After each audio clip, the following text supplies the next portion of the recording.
Internaute de Pourquoi mon Père, bonjour et bienvenue à ce nouveau numéro de Pourquoi mon Père. L'interrogation du jour est la suivante. Comment doit-on saluer l'autel et les icônes qui se trouvent à l'intérieur de l'Église? En fait, dans la doctrine de l'Église catholique, les fidèles doivent montrer un respect particulier lorsqu'ils passent devant l'autel dans l'Église. Car l'autel est le symbole de la présence du Christ et du sacrifice eucharistique. Selon la tradition et les normes liturgiques, les fidèles doivent saluer l'autel de manière respectueuse en effectuant un geste de révérence. La manière de saluer l'autel varie en fonction du contexte liturgique et du lieu, mais les pratiques les plus courantes incluent une inclinaison de la tête. C'est le geste de révérence le plus simple. En passant devant l'autel, les fidèles inclinent profondément la tête en signe de respect envers la présence du Christ.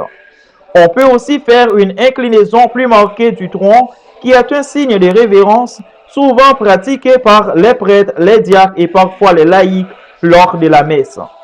C'est un signe plus profond de vénération, surtout en présence de l'autel ou du Saint-Sacrement. Parfois, les fidèles font également le signe de la croix en passant devant l'autel, en particulier dans les églises où l'autel est accompagné d'un tabernacle contenant le Saint-Sacrement. Tous ces gestes précités sont des signes d'adoration qui doivent être réalisés avec onction et non de façon banale et routinière. Tandis que dans l'Église catholique, la salutation des icônes est un acte de vénération et non d'adoration, car l'adoration est réservée à Dieu seul. Les icônes sont des représentations sacrées de Jésus-Christ, de la Vierge Marie, des saints et d'autres figures religieuses. La vénération des icônes s'accompagne de gestes et de prières spécifiques qui sont ancrés dans la tradition de l'Église.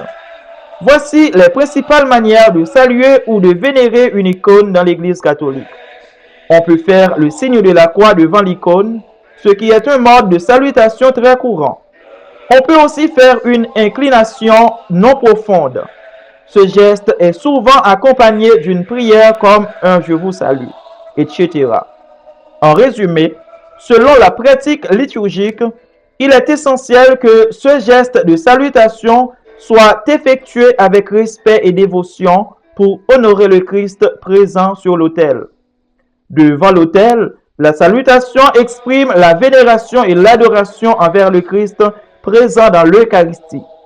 Devant l'icône, la salutation doit être simple et elle exprime le respect envers la personne représentée par cette icône, la Vierge Marie ou un saint, et non l'objet en soi.